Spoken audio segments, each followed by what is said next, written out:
How's everyone doing? Today I have a trade package, and these are all titles from the Dollar Tree.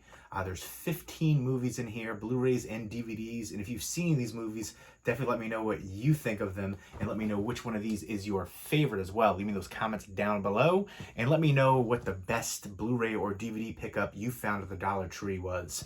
I've heard some people finding 4Ks. I've never found any 4Ks, although I know there's Bad Santa 2 on 4K a few years ago. I've seen a few people pick that up, but some newer 4K titles, like I think Dark Tower was one, but I've never seen them at any of my Dollar Trees. But these are all from MI Dollar Tree DVD. You can find them on Instagram and YouTube. And they do like pickups for people, and they'll do trades, or if you want to buy them outright. This was a mix of stuff that I traded some movies to them, and then I bought a couple, gave them some money for them to essentially pick them up for me. And they'll post stuff like when they go to different Dollar Trees in the area, and if you are interested in anything, you leave a comment and then message them, and you work out either a trade or give them money for what they picked up. And it's really cool what they're doing, very generous with their time to do that. They sent me a note here right there. It says, hi Jay, here are the DVDs you asked for. Enjoy the movies. We hope to continue to trade with you. Happy hunting. Stay safe. This we've had some cool stuff. We still didn't find a lot for us. Thanks for trading with us. Take care. Larry and Melissa, MI Dollar Tree DVD. Thank you so much, Larry and Melissa. I would definitely like to do more trades in the future with you. I'm going to go ahead and show all these. It's an eclectic mix of stuff here. First up is Martha's Homemade Holidays. A Martha Stewart holiday collection right here. Baking, decorating, handmade ornaments, Christmas dinner, gift wrapping ideas, all kinds of stuff. I love, Halloween is my favorite holiday, Christmas too, but I love, from especially like October to February. That's my favorite time of year. And I like Christmas. I like decorating and doing all kinds of Christmassy stuff and holiday stuff. So I thought this would be cool and fun, and maybe make some, some goodies and do some homemade ornaments. I saw that right in the front cover, marshmallow snowflake recipe. I was like, I'm fat. That looks delicious. I want to make that. So, for $1, there's a lot of content on here, to cook and bake stuff, and how to do, other gift wrapping ideas and homemade ornaments, homemade gifts, all kinds of stuff, and a bunch of special features. Martha's Classic Eggnog, sign me up.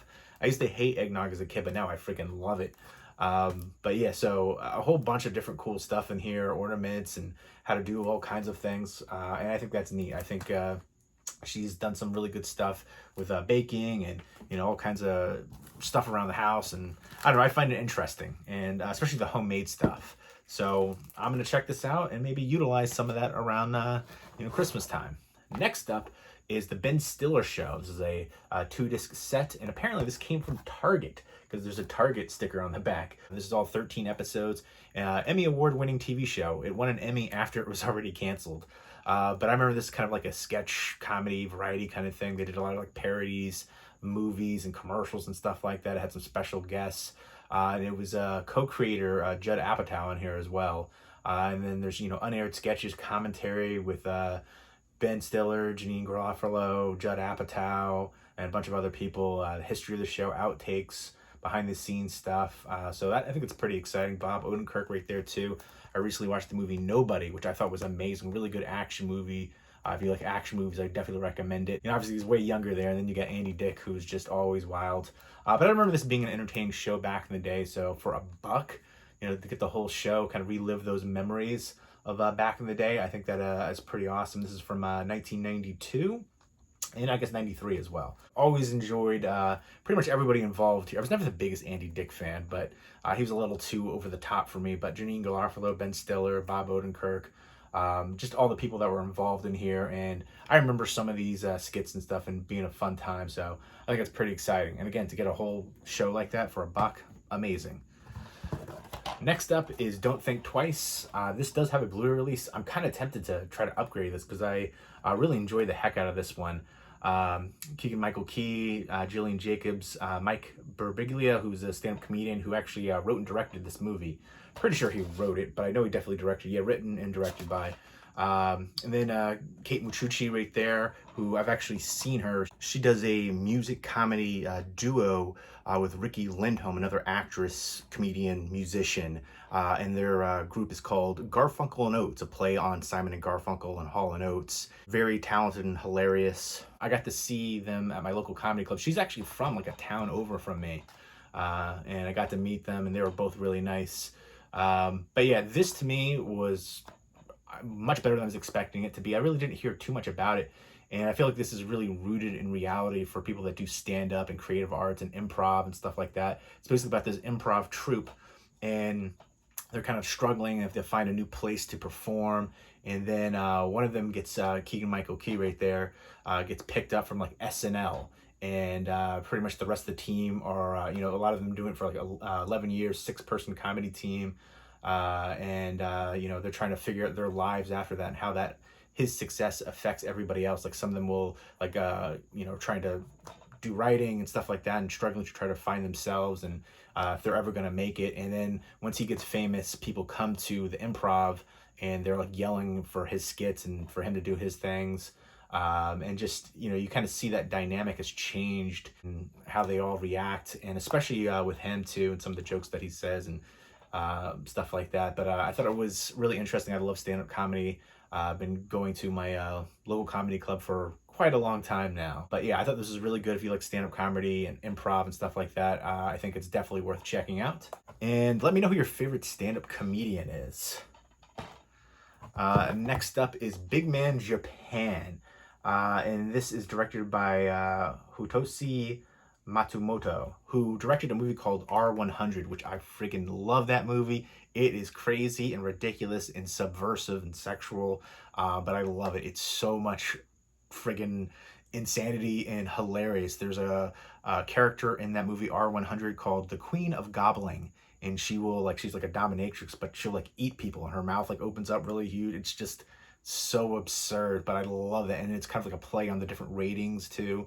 So R100, for all the different numbers and stuff like that, NC-17 and rated R and all that kind of aspect. But same director there. I definitely love the heck out of that movie. So much more than this movie. I was liking the movie in the beginning of this.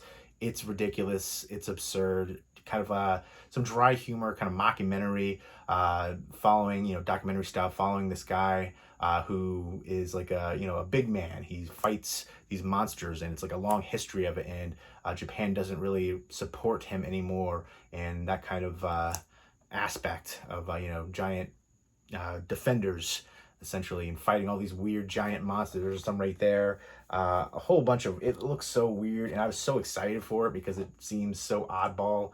And I saw the trailer and clips for it. I was like, yes.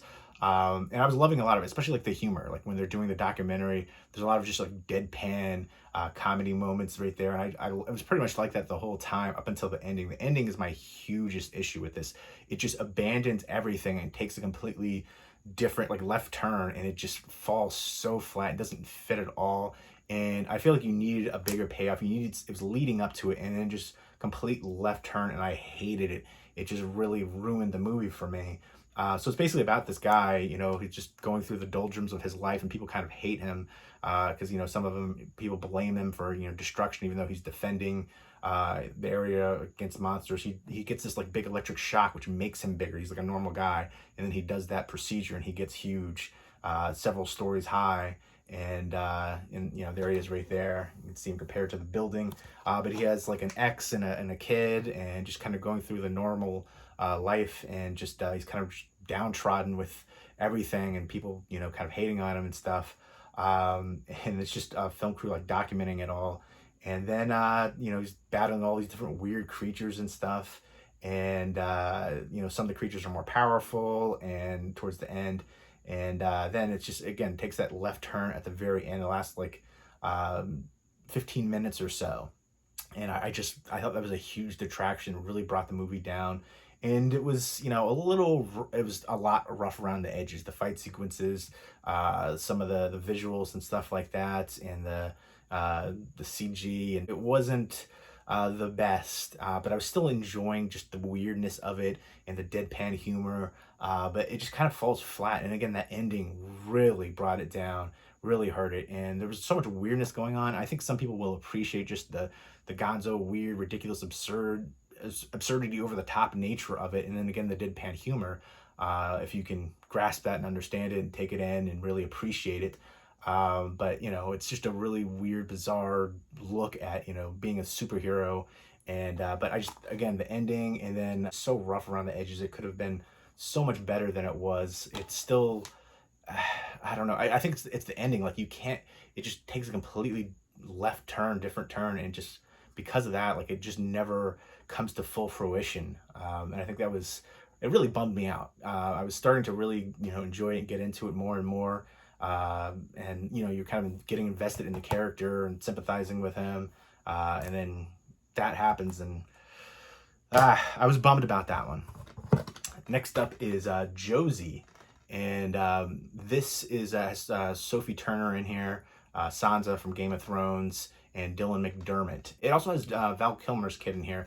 I just recently watched the documentary on Amazon Prime called Val, about Val Kilmer and growing up, his life, and his being an actor and everything going like that, his filmography, and everything going on with his health and stuff. I thought that was really interesting.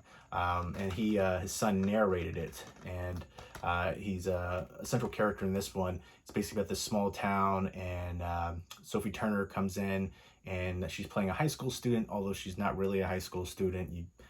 I don't think it's well, you can kind of figure certain things out right from the beginning. I feel like it's a bit formulaic. You can kind of see it coming a mile away. It's not as smart as it thinks it is.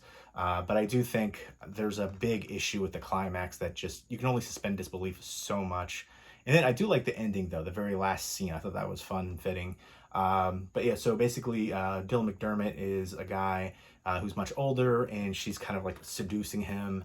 And then she has a boyfriend right here, played by Jack Kilmer. He already has run-ins with Dylan McDermott. He's like a young punk kid, and so that kind of plays up some of that tension there. But he's becoming kind of this little like apartment complex part of Gossip him for spending time with her. And you get more information as the story goes along of his background. He was a corrections officer and stuff like that. And I feel like you can see that twist coming a mile away. And I don't know, I thought it was a bit too formulaic. I really like the performances here from the three leads. Sophie Turner looks stunning in here. I really like Game of Thrones. I actually just binged it recently, and I can't believe I waited that long to watch it. I'm looking forward to more Game of Thrones. They're going to do another series, kind of spinoff. I believe it's kind of like a prequel. So a lot of the characters aren't going to be in it, and there could be some that are actually in it, Kingslayer, Ned, but I feel like they'll probably use different actors. But yeah, overall, this one falls a bit flat. I definitely wanted a lot more from it. The climax especially was just too convoluted. But the big selling point here is Sophie Turner looking hot. And next up is Ingrid Goes West. I think this is a really good cautionary tale for people addicted to social media and, kind of validating their existence with likes and stuff like that. Because that's basically the storyline here with Aubrey Plaza, who becomes obsessed with this kind of like Instagram influencer, Elizabeth Olsen. And then O'Shea Jackson Jr. Essentially rents her out a room, but then becomes her boyfriend. And she's just mentally unstable, and I hated the ending to this movie, the way that it plays out. Yeah, so she kind of makes up a bunch of lies, becomes close with her, steals her dog even, and becomes close with her, and then finds out how fake everybody is and everything is in this world that's all built up on just all these different lies and facades. She breaks down essentially mentally. I don't think it's a very good movie, but I think it's an important message. So again, cautionary tale against social media and the evils of that, and just showing how you see all these different perfect lives and perfect pictures, but that's not reality. So I like the message of the movie. I like the performances, but overall, the movie itself isn't that great. I like Aubrey Plaza a lot. I think she's quirky and gorgeous and talented. So I'll pretty much give everything that she's in a chance. Again, I like the message, but not the movie overall. Next up is Professor Marston in the Wonder Woman. And this is basically about the creator of Wonder Woman, the comic book. And, their relationship right here, Luke Evans, and then his wife, Rebecca Hall, and then They kind of have a three-way thing going on here with Bella Heathcote, and they both had children with him, and it's based on a true story. And they're this feminist icon that was created, and it got a lot of backlash because of their relationship. So that was a big thing back then, especially. And polyamorous relationship, I feel like it's more common now, but back then it was very considered to be subversive, and people were not open-minded back then. And he was a Harvard psychologist, and he was teaching as well, and that everything got taken away, and he got a lot of backlash for Wonder Woman as well. They were saying everything was bondage related with the ropes and all these different kind of things. But yeah, it was interesting to see this story. I don't know how it works quite as well cinematically. I like what they try to do with it. I just feel like it could have been better than it was. It was interesting, provocative, and I definitely like the story of it and finding more information about the background of the people that were involved in creating Wonder Woman, especially the professor right there, Professor Marston. But yeah, I don't know. I feel like in this day and age, it's really, it was a big thing back then, I get it. But now it's not as crazy or and unheard of. I definitely wanted a bit more from this one as well. It was, interesting to find out about the creator of Wonder Woman. I didn't really know about this story at all. But I really don't care about people's, what they do in their own personal lives, in their bedroom and stuff like that. As long as it doesn't affect me. And he was a creative mind. He did a lot of great creative things.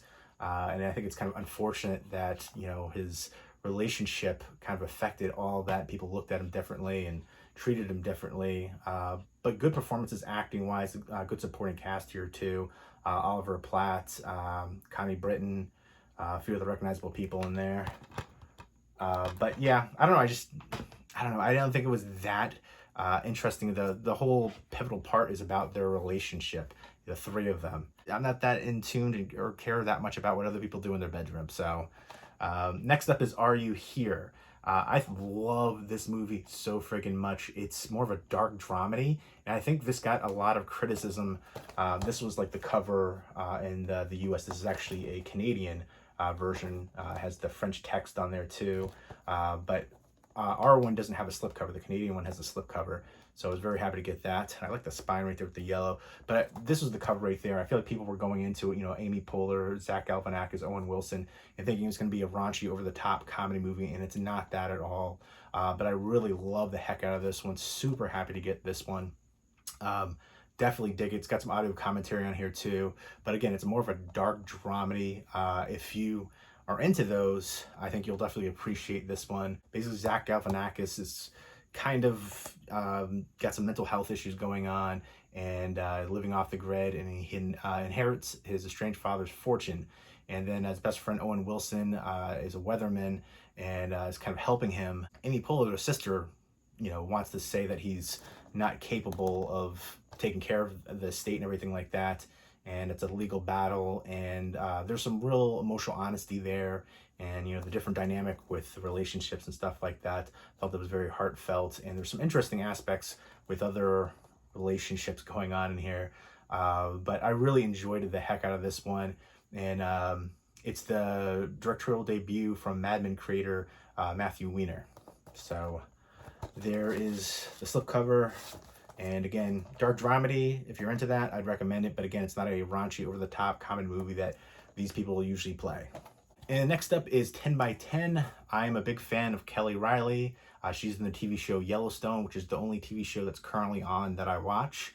I would highly recommend the heck out of that one, especially if you enjoy Westerns and stuff. It has Kevin Costner, and it's a really good cast overall, but dealing with a family that has this big ranch, and then just everybody, kind of trying to take it over, and other different bordering lands, and there's Native American reserve over there too, and just everything that goes on with all that kind of lifestyle of being a cattle ranch and stuff like that. But Kelly Riley, I remember when I first saw her, she was in the movie Eden Lake with Michael Fassbender, which I love the heck out of that movie, one of my all-time favorite movies. Just love the ending to that. I feel like a lot of people hated that ending. For me, it was perfect. They didn't cop out at all. But this has Luke Evans and Kelly Riley in here, and a very simplistic story. He kidnaps her, and it kind of plays out that she's not quite the victim that she's letting on to be, and he has this padded cell right there in his house, and she's in there trying to fight to survive, and she's a very capable and formidable match for him, and it's just a brutal battle right there, and you find out more about her and why he did what he did. But it's a 10 by 10 cell right there, and nice slipcover. This is again another Canadian release. The Dollar Tree is getting a lot of Canadian releases, and I'm actually all for that because a lot of the Canadian releases have slipcovers and we don't have slipcovers here. In fact, this says it's a Walmart Select release too. So they're getting Walmart, Target stuff, pretty much stuff from everywhere. And it's giving us a lot of opportunities to pick stuff up that we may not have normally found. And again, Canada has releases that on Blu-ray and DVD that we don't have here in the US, especially a lot of ones on Blu-ray. So I thought this was a really good top thriller. I like the performances from the two leads. Kelly Riley, again, I'm a big fan of her. She's stunning, talented. And next up is Killer Clowns from Outer Space. I got this solely for the faceplate right here, the Dias de Muerte, Day of the Dead faceplate, kind of sugar skull. And for me, I love this movie. I try to pick up different editions of it. This is one of the few movies that I collect. There's certain ones that I have multiple different editions of. John Carpenter's The Thing. So I have the Japanese poster right there. I've got a bunch of different editions of it. Killer Clowns from Outer Space is one of the earliest horror movies I ever saw.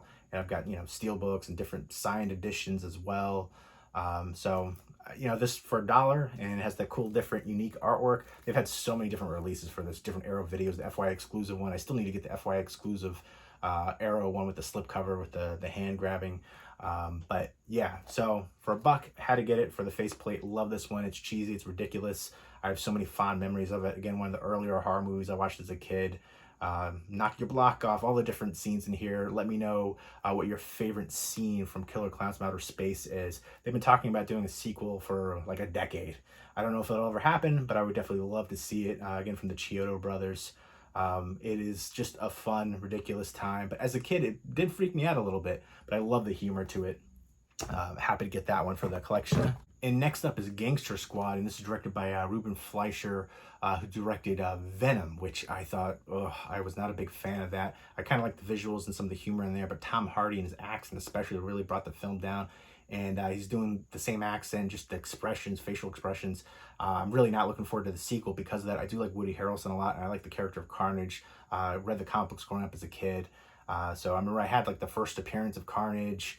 But yeah, I thought he was a much more apt Eddie Brock as well, though. And I think of Topher Grace in Spider-Man 3 as Eddie Brock. I thought that was terribly miscast because even in the comics, Eddie Brock was a little bit of a bigger guy, kind of formidable even just as himself. But then when he became Venom, even more so. But yeah, I didn't really care for Venom, and I don't know about the sequel. I'm probably gonna wait for a home video release for that one. And when it gets really cheap, I'll probably check it out. But I do love the first Zombieland movie. He also directed both Zombieland movies. Double Tap wasn't nearly as good as Too Derivative. But the first Zombieland movie is an all-time classic, great horror, comedy, romance movie. I think like a perfect date movie for me. But this one is actually really good. I love the cast here. Josh Brolin, Ryan Gosling, Nick Nolte, Emma Stone, Sean Penn as Mickey Cohen. Mickey Cohen was a real gangster. And it's based on some true aspects, set during 1949. And Mickey Cohen is just a ruthless gangster in Los Angeles, and he has the city in his grip. And the police chief, basically, there's tons of corruption going on. He sets up this gangster squad to try to take down the gangsters, especially Mickey Cohen. It's palpable tension going on, great action sequences. But you also have Anthony Mackie and Michael Pena, Giovanni Ribisi. I love the cast here. They really shined in the performances here. It was gritty, it's dark. It almost has a bit of a neo-noir feel to it, but again, it's definitely got more action going on, lots of shootouts. And again, I really like the storyline here, and Emma Stone, so absolutely stunning. So this was definitely a great pickup for $1. Dollar Tree does have some gems. And next up is Hard Target 2. I remember the first Hard Target movie with Jean-Claude Van Damme and Lance Henriksen. I don't believe there's anything connecting the two except for the name. They're just kind of trying to, make money off of the name right there, trying to, kind of exploitative on the name and trying to, capitalize off of that, the success from the first Hard Target movie. I do like Scott Adkins a lot as an action star. Let me know who your favorite modern action star is. You also have Robert Nepper, Rona Mitra right there, and it's basically about this disgraced retired mixed martial artist, and he's gonna take a bunch of money, essentially a $1 million purse, to fight in Myanmar, but then he's tricked once he gets there, and it's a human hunt. I guess rich people are hunting down different people. Right? There's a heavily armed group who are paid to kill him, and he's basically trying to fight for his life, essentially fight to survive. This is a Blu-ray DVD digital HD combo, and then that's another thing too. Some of these movies include digital copies, and you can sometimes sell the digital codes, and you can make more money than what you paid for. Not always the case. Sometimes they're expired, but even expired ones sometimes can be still redeemed and sold. But older titles, they don't really have quite as much value. But even if you sell this code for $2, that's double what you paid for it. But this looks like it's going to be in balls to the wall, over the top action movie. Again, Scott Adkins is definitely a great action star. So looking forward to checking that one out. Next up is Take This Waltz, which is written and directed by actress Sarah Polley, who I think is a very talented actress. This stars Michelle Williams, Seth Rogen, Luke Kirby, and Sarah Silverman. I think it has emotional honesty, but I kind of hate it. I was really excited for this one. This is one I wanted to check out for a while. I'm not the biggest Seth Rogen fan, so this is less of his, typical over-the-top comedy movie. There's some humor here, but it's more dramedy, if you will. And it's basically about Michelle Williams and Seth Rogen in a relationship. They've been together for a long time. And then Luke Kirby comes into the scene as a neighbor and kind of like sparks up a romance with her, and kind of tests her beliefs of the relationship and who she is and what she really wants, and that whole different dynamic, and leads a lot of questions right there. And I kind of hate how it plays out. Sarah Silverman is the sister of Seth Rogen right there. She's got her own issues. I really loved her as a character right here, and I do like her a lot as an actress, Sarah Silverman. But I don't know. I understand there's a lot of emotional honesty here, but I just really hate how it plays out. Not everything has to be so terrible. I don't know. I wanted to like it a lot more than I did, especially with how it plays out. I don't know. That was super just a bummer. It doesn't always have to be like that. I don't know. I can definitely understand if you're in a relationship for a long time. Maybe you might want different things. You might want to try things, and something sparks something in you that's been dormant for a while. I get it. I understand it. But I don't know. I still want to believe in the sanctity of marriage and things like that. Yeah, I don't know. I didn't like how it plays out. That's my biggest issue, and it really bothered me. And especially how deep it goes and how wild it got. And then just, she seemed like such a reserved character. And I don't know. I was rooting for this relationship right here. But yeah, I do feel like it has, it's rooted in a lot of emotional honesty, especially with, long-term relationships like that, and things that, can be taken for granted. And there's one thing that I love though with the shower and then the water. I love that so much. I thought that was awesome. It's probably my favorite part of the whole movie. You have to see the movie to know what I'm talking about, but it's basically Seth Rogen, like, almost every day is doing this one thing to her in the shower, and she thinks there's something wrong with the shower. He's pouring cold water on her, but I kind of like the idea behind that. This inside joke he was gonna say, when they're older and stuff, he would tell her about it. And but yeah, I don't know. That's my biggest issue of how it plays out, and to each their own. And this one right here is Terra, which also Earth, I believe that's what it translates to, and it's by Julio Medem, who also directed Sex and Lucia, and this is about a pest control specialist who just got released from a mental hospital, and he's working the soil in Spanish wine country, and the terrain there with all these different destructive grubs. And there's a romance aspect where he falls for two different people. One is a farmer's wife, and the other one is a much too young character, apparently. I haven't seen this one. Irate migrant gypsies Jealous Husband, Lightning Storm. So it's going to be playing up the cinematography and the landscape as well. But I like the concept of it, and the wine country especially. I want to see that aspect. But yeah, this is an Olive Films release. I like Olive as a company.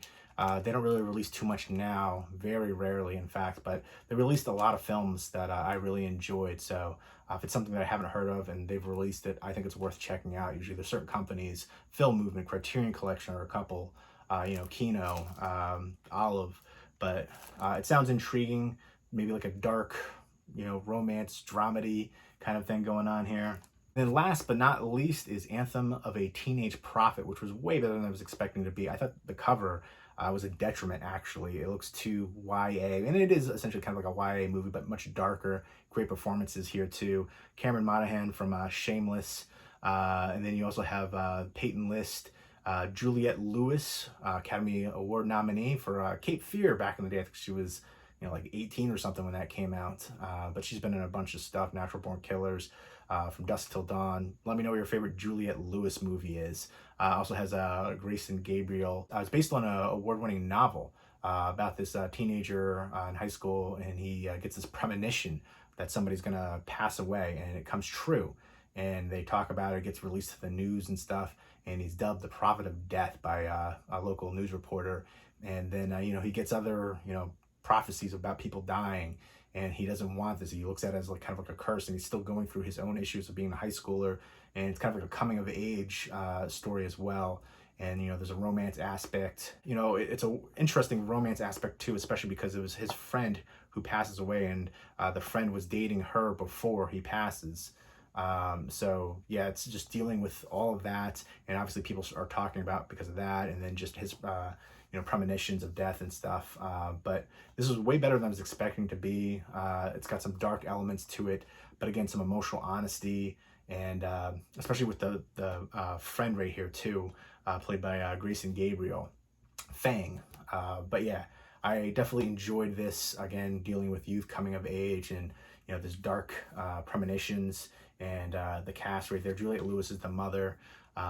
Yeah, way better than I was expecting to be. If you see this, don't be put off by the cover, because initially I passed this by a bunch. This is one of the few ones that I've seen. My local Dollar Trees usually don't have anything. It's mostly DVDs, like kids stuff, some sports stuff, but nothing really worth checking out or picking up. I don't know. I guess every Dollar Tree gets different, stock, but this is one that I've actually seen. I passed it by. It's no longer around my Dollar Trees. So I definitely appreciate my Dollar Tree DVD for picking stuff up for people, myself included. I'm sure they've helped a lot of people out who either don't have Dollar Trees around them, or their Dollar Trees don't have good stock like mine. But yeah, I don't think anybody picks it over. Initially, I was thinking people were picking the Dollar Trees over here over, but I think it's just that we don't get a lot of stuff. I passed this title by a few times because the cover just screams like YA, cheesy, rom-com-ish. But I'm glad I gave it a chance, and I would definitely recommend checking this one out if you find it at your Dollar Tree.